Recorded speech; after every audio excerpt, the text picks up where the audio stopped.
Is the UPS store a good investment? What dark lawsuits hide in their past? How much does a franchise cost?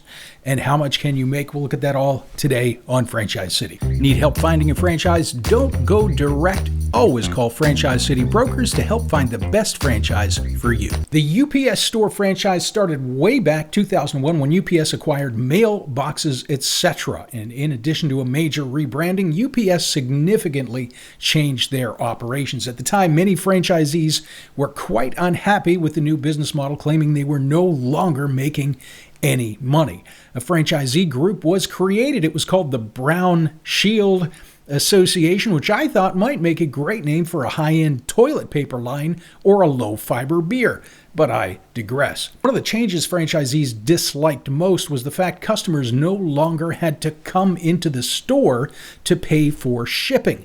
Instead, they could pay online, print off a label, and drop the package off for free at the store. So franchisees now received a 65-cent drop-off fee instead of the $5 or $6 that they used to get for a typical package. Now, franchisees stated they were going broke under this new business model. One franchisee had to get a job and move back to a trailer park. Others said they had become a glorified drop box.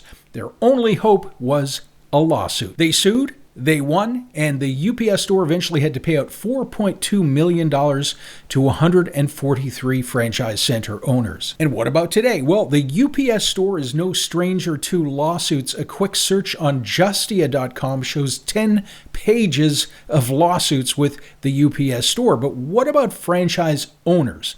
Are they happy today? Now, if we go back in time, we see dozens of very unhappy comments from current and ex-franchisees stating they were unable to make any money and the UPS store was a very difficult company to work with.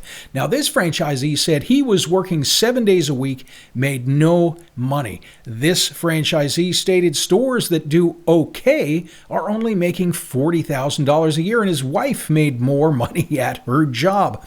Also, the equipment he said he was forced to buy was overpriced and the royalties were not really what they claim to be. And pause the video if you'd like to read more from these comments.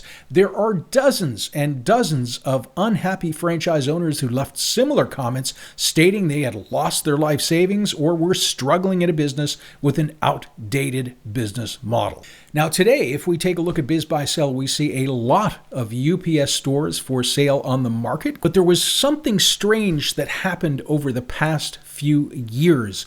All of a sudden, there were almost no comments from owners online. As opposed to a few years ago, there were dozens and dozens and dozens of comments, either bad or good comments. They all disappeared. It was as if all of a sudden franchisees had disappeared from public view. So I took a look at their most recent disclosure document, and hidden in hundreds and hundreds of pages, I found this small paragraph. Franchisees signed confidentiality clauses during the last 3 fiscal years. In some instances, current and former franchisees signed provisions restricting their ability to speak openly about their experience with the UPS store franchise system. You may wish to speak with current and former franchisees, but be aware that not all such franchisees will be able to communicate with you. So it appears the UPS store decided to clamp down on any franchisees who wanted to complain or say negative things about the franchise. Now, in addition to speaking with prospective franchise owners and being bound to not say anything negative, I'm also assuming that this confidentiality clause also threatened franchisees with legal repercussions if they are to leak any information online.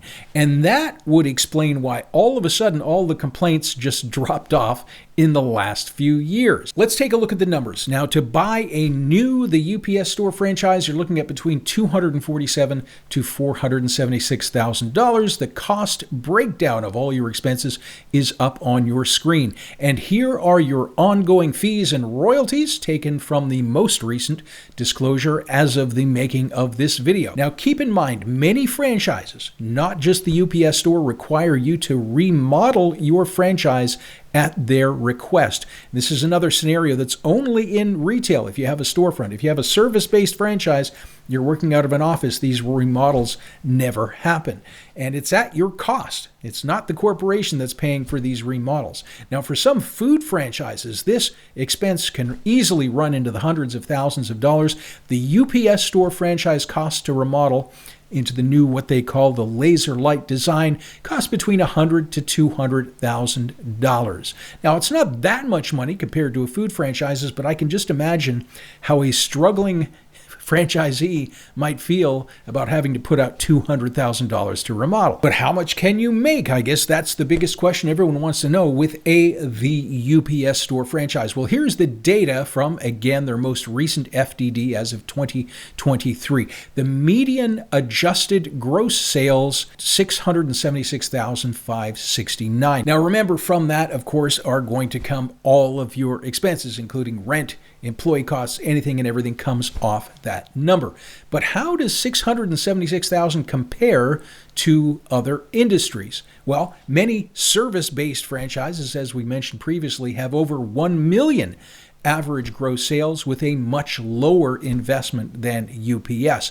A Subway franchise, one of the best known franchises out there, which is actually the second lowest earning franchise on the QSR 50, they average just over around $400,000. I think they're around $430,000. So the UPS store is certainly not the highest, they're not the lowest. For that investment, can you find something that is potentially going to make more money? Absolutely you can. So what most buyers fail to consider when they're looking at these numbers, 676,000, or some of the top locations are doing $1 million plus. These locations that they include in their FDD have been operating for many, many years. They've had a decade or more to build up their customer base. You have to ask yourself, is your location that is likely to be competing against an established the UPS store, because they've already have over 5,000 locations all over the USA, is your brand new store going to generate anywhere near that amount as someone who's been in business for 10, 15 plus years? It was the first franchisees into the system that set up the best territories with the least amount of competition. And coming in at the sort of the tail end of the franchise growth cycle, you aren't getting the best territories and invariably are competing against other franchisees. So take these numbers with a grain of salt. There's other ways, we won't get into that today, that you can determine realistically what you might make as a new franchisee, but that's a topic for another day, or give us a call. So is the UPS store the best, most profitable option in this investment range? No, of course, there are many other choices that can generate a higher revenue, but the best franchise for you, and that's really what counts, is going to depend on your abilities, your local market demographics and demand locally, operational preferences, and a lot more. And if you need help finding a franchise, just give us a call. It doesn't cost you anything. Thanks for watching.